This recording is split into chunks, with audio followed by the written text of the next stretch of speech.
সালাম আলাইকুম। ভারত বাংলাদেশের প্রতি খুবই ক্ষুব্ধ। আন্তর্জাতিক মহলে এটা নিয়ে কানাঘুষা চলছে। ভারত আন্তর্জাতিকভাবে নিষেধাজ্ঞা পড়তে পারে। আন্তর্জাতিক মহলে এটা নিয়ে বিস্তারিত কথাবার্তা চলতেছে। কারণ আমেরিকার নিষেধাজ্ঞার পরেও ভারত কিন্তু রাশিয়া থেকে তেল নিছে।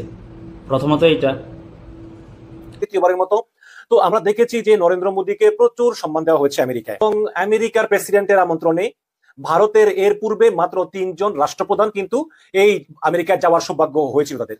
আমরা যদি দেখি যে 1963 সালের জুন মাসে ভারতের রাষ্ট্রপতি সর্বপল্লী রামকৃষ্ণন তিনিও গিয়েছিলেন, 2009 সালের নভেম্বরে সাবেক প্রধানমন্ত্রী মনমোহন সিং তিনিও গিয়েছিলেন, এবং 2023 সালের জুন মাসে নরেন্দ্র মোদী গিয়েছিলেন।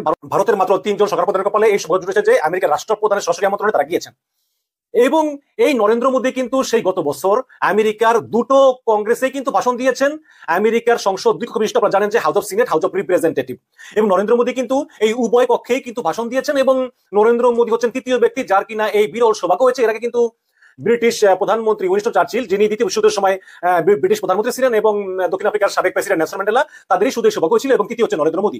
তো এখন নরেন্দ্র মোদী কিন্তু ভালো করে জানতো যে ডোনাল্ড ট্রাম্প যদি প্রেসিডেন্ট হয় তাহলে তার পক্ষে কিন্তু আসলে আমেরিকাকে ডিল করা সহজ হবে। কারণ ডোনাল্ড ট্রাম্প কিন্তু নরেন্দ্র মোদীর যেই প্রধানমন্ত্রী হয়ে যেই অগণতান্ত্রিক কাজকর্ম করতেছে, গণতান্ত্রিক প্রতিষ্ঠানগুলো ধ্বংস করতেছে, এটা সমালোচনা কিন্তু ডোনাল্ড ট্রাম্প করবেন না। এমনকি ডোনাল্ড ট্রাম্প যখন ভারত সফর করেন প্রেসিডেন্ট হিসাবে, তখন কিন্তু দিল্লিতে একটা চরম দাঙ্গা চলতেছিল, এবং সেখানে হিন্দুরা মুসলমানদেরকে নিধন করতেছিল, খুন করতেছিল, কিন্তু ডোনাল্ড ট্রাম্প এবারে একটা শব্দ উচ্চারণ করেনি। ঠিক এই কারণেই ডোনাল্ড ট্রাম্প এবং বাইডেন যখন আবারও নির্বাচন করতেছিল, প্রেসিডেন্ট পদে প্রতিদ্বন্দ্বিতা করতেছিল, তখন কিন্তু কূটনৈতিক শিষ্টাচার ভঙ্গ করে নরেন্দ্র মোদী সরাসরি ট্রাম্পের পক্ষে ভোট চেয়ে বসলেন। আপনাদের খেয়াল আছে, আপকা বার ট্রাম্প সরকার। কারণ তিনি জানতেন যে বাইডেন প্রেসিডেন্ট হলে তার জন্য বিপদ, এবং হয়েছেও তাই। বাইডেন প্রেসিডেন্ট হওয়ার পরে এই নরেন্দ্র মোদীর উপর কিন্তু একের পর এক চাপ প্রয়োগ করেছেন গণতন্ত্রের জন্য, মানবাধিকারের জন্য। এবং নরেন্দ্র মোদীও কিন্তু বেশ নক থেকেছেন, এবং তিনি বলেছেন যে না, আমরা রাশিয়ার কাছ থেকে তেল কিনবই, কারণ রাশিয়ার কাছ থেকে কিনে আমাদের রাইট। ইউরোপের বোঝাস কিনতেছে, তোমরা কিছু বলতেছো না, তোমরা খালি আমাদেরকে বলতেছো আমরা তেল কিনবই, তো আমরা তেল কিনবই। এইসব বলে টলে তারা রাশিয়ার কাছ থেকে খুব সস্তায়, খুব কম দামে কিন্তু তেল কিনতেছিল, এবং এখনো কন্টিনিউ করতেছে, এবং এটা কখনোই বন্ধ করেনি, আরো কিনবে। তখন কিন্তু আমেরিকা আস্তে আস্তে সিদ্ধান্ত নেয় যে ভারতের সঙ্গে তার সম্পর্ক রাখবে, কিন্তু ভারতকে গোপনে গোপনে দুর্বল করার কাজ করবে, এবং এক্ষেত্রে ভারতের বন্ধু রাষ্ট্রগুলোকে আস্তে আস্তে ভারত থেকে ছিন্ন করবে। এরপর দেখলাম যে মোহাম্মদ মইজু, তিনি ভারত বিরোধী ক্যাম্পেইন চালিয়ে তিনি মালদ্বীপের প্রেসিডেন্ট হয়ে গেলেন, এবং ভারতের সঙ্গে তার সম্পর্ক হ্রাস পেল। তারপরে নেপালে কেপি ওলি শর্মা, তিনি প্রধানমন্ত্রী হয়েছেন, তিনিও কিন্তু একজন ভারত বিরোধী লোক। আর পাকিস্তানে তো শাহবাজ শরীফ, ইমরানকে সরিয়ে দেওয়া হলো, এবং শাহবাজ শরীফ কিন্তু আমেরিকার পছন্দের সরকার, এবং বাংলাদেশের গণপ্রত্যানের মাধ্যমে হাসিনার পতন হলো। এবং এতে আমেরিকার সরাসরি হস্তক্ষেপ না থাকলেও কিন্তু আমেরিকার একটা সিম্পিতি ছিল আমাদের ছাত্র জনতা বিক্ষোভের উপরে, একটা নৈতিক সাপোর্ট কিন্তু ছিল ছাত্রদের উপরে। তো এখন ভারত মোটামুটি কিন্তু একটা বন্ধুহীন দেশ। সে যে বাংলাদেশ ছিল, সেই বাংলাদেশেও কিন্তু হাসিনার পতন ঘটিয়ে ছাত্র জনতা ইউনূস সাহেবকে বসিয়েছে। তো এই মুহূর্তে কিন্তু আমেরিকা চিন্তা করতেছে যে ভারতকে আসলে আর ছাড় দেওয়া যায় না, এটাই মোক্ষম সময়। এতদিন ভারতকে যেভাবে ছাড় দেওয়া হয়েছে সেভাবে কিন্তু ভারতকে আর ছাড় দেওয়া যাবে না। এই যে আপনারা দেখেন, শেখ হাসিনা বলতেছে যে আমার কাছ থেকে আমেরিকা সেন্ট মার্টিন চায়, আসলে বিষয়টা তা না।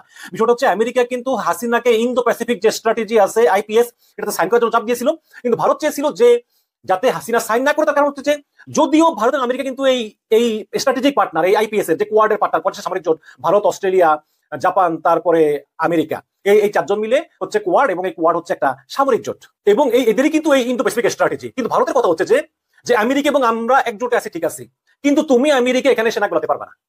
এই ইন্দো প্যাসিফিক এরিয়া আমি আমার স্ট্র্যাটেজি আমি ঠিক করব, আমেরিকা শুধু ভারতকে হেল্প করবে ভারতের স্বার্থে। ভারত বলতেছে আমাদের এই ব্যাকইয়ার্ড হচ্ছে ইন্ডিয়ান ওশান, আমি যা খুশি তা করবো, যাকে খুশি ক্ষমতা রাখবো, তুমি মানবাধিকারের কথা বলবা না, গণতন্ত্র নিয়ে কথা বলবা না, তাহলেই আমি ভারত আমেরিকার সঙ্গে আছি। আমেরিকাকে এই শর্ত ভারত দিয়েছে, কিন্তু বাইডেনের শর্ত মানেনি। বাইডেন সরাসরি কৌশলগত কারণে কিন্তু হয়তো বাইডেন ভারতকে কিছু বলেনি, কিন্তু গোপনে গোপনে বাইডেন আসলে এই সম্পূর্ণ এলাকাটা দিয়ে একটা প্রত্যেক দেশে একটা ক্ষমতা পরিবর্তনের কাজ কিন্তু তিনি করতেছিলেন, বার্মাতে দীর্ঘদিন ধরে করতেছিলেন, বাংলাদেশ চেষ্টা করেছেন। শেষ পর্যন্ত সম্প্রতি ছাত্র জনতা অভ্যুত্থানের কারণে হাসিনা পালিয়েছে এবং সফল হয়েছে। আমেরিকা সাপোর্টও এখানে ছিল, নৈতিক সাপোর্ট ছিল। তারপরে নেপালে কেপি ওলি শর্মা, তিনি নেপালে প্রধানমন্ত্রী, তিনিও কিন্তু ভারত বিরোধী। মালদ্বীপে তো অবস্থায় আছে। এইভাবে কিন্তু ভারত আস্তে আস্তে তার সকল বন্ধু প্রতিবেশীদেরকে আস্তে আস্তে হারিয়ে ফেলেছে, এবং হারানোর পরে এখন আমেরিকা চিন্তা করতেছে যে 2022 সাল থেকে তুমি আমাদের কথা শুনতেছো না, তুমি আমাদের কথা না শুনে রাশিয়ার কাছ থেকে তুমি অনবরত ব্যবসা বাণিজ্য করতেছো, এবং তুমি বারে বারে ওই চায়না জুজুর ভয় দেখিয়ে তুমি হাসিনার মতো স্বৈরাচারকে বাংলাদেশে দিনের পর দিন ক্ষমতায় বসিয়ে রেখেছো। আমরা কিছু বলিনি, আমরা এই 2 বছর ধরে সহ্য করেছি, কিন্তু এখন সময় আর চুপ করে থাকা যাবে না। এখন তুমি যদি আবার রাশিয়ার কাছ থেকে এরকম তেল গ্যাস কিনা চিন্তা করো, বা রাশিয়ার কাছে সামরিক সরঞ্জাম, স্পর্শগত সরঞ্জাম বিক্রি চিন্তা করো, বা রাশিয়াকে সরবরাহ করো, তাহলে কিন্তু তার পরিণাম বড় ভয়ঙ্কর হবে। অনেক সহ্য করেছি, আর না, এটা আমেরিকার হুঁশিয়ারি। এবং আমেরিকার ভারতকে এই কথাটা বলার যে পরিবেশ, সেই পরিবেশটা কিন্তু অনেকদিন ধরে আমেরিকা তৈরি করতেছিল, কারণ এখন ভারতের আশেপাশে আর কোনো বন্ধু দেশ নাই, ভারত এখন বন্ধুহারা।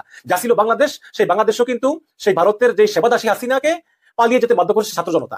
সুতরাং এখনই কিন্তু ভারতের সবচেয়ে দুর্বল মুভমেন্ট, এবং এই দুর্বল মুভমেন্টে আমেরিকা ভারতকে বলেছে যে তোমরা এখনো সময় আছে, রাশিয়ার পক্ষ ত্যাগ করো, সকল কিছু ত্যাগ করো, সামরিক সম্পর্ক ছিন্ন করো, না হলে কিন্তু তোমাদের উপর নিষেধাজ্ঞা আসবে। তো দেখি এখন ভারত কি করে। তবে আমেরিকা আসলেই এবার কিন্তু শক্ত মাটিতে পা দিয়েছে, তারা ভারতকে ছাড়বে না। যদি আমেরিকা সামনের নির্বাচনেও ডোনাল্ড ট্রাম্প ক্ষমতায় না আসে, আবার কমলা হ্যারিস নির্বাচিত হয়, তাহলে কিন্তু ভারতের কপালে আরো বেশি বেশি দুঃখ আছে। কারণ কমলা হ্যারিস ভারতীয় বংশোদ্ভূত হলেও আসলে প্রেসিডেন্টের উপরে তো আর সবকিছু নির্ভর করে না। সিনেটে কিন্তু অনেক মেম্বার আছে বা কংগ্রেসের সব মেম্বার আছে, তাদের কথা কিন্তু প্রেসিডেন্ট শুনতে বাধ্য। সুতরাং তারা যখন